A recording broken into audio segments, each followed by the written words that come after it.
আসসালামু আলাইকুম প্রিয় বন্ধুরা, আশা করি সবাই ভালো আছেন। প্রিয় বন্ধুরা, আজকে গাড়ি দেখতে আসছি নওগাঁ সদরে। তো এসে দেখেন কি হলো, অনেক পথ জার্নি করে এসে দেখার পরেও গাড়িটি মিলল না। মালিক পক্ষ বলেছিল 19 সালের মডেল, খোলা ফিটিং, গাড়ির শুধু ফুয়েল পাম্প ব্যতীত কোনো জায়গায় খোলা ফিটিং হয়নি। তো আমি গাড়ির কাছে এসে দেখি শুধু ইঞ্জিন বাদ দিয়ে কোনো জায়গায় কোনো খোলা ফিটিং বাকি নেই।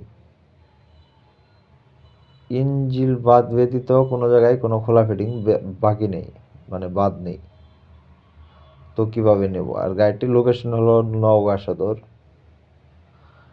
গাড়িটির দাম তেমনটা না, তো কথা কাজে মিল নেই, তার কারণে নেই। গাড়িটির বর্তমানে অনেক কাজ আছে। তো ভিডিওটি সবাই শেয়ার করে অন্যকে দেখার সুযোগ করে দিবেন।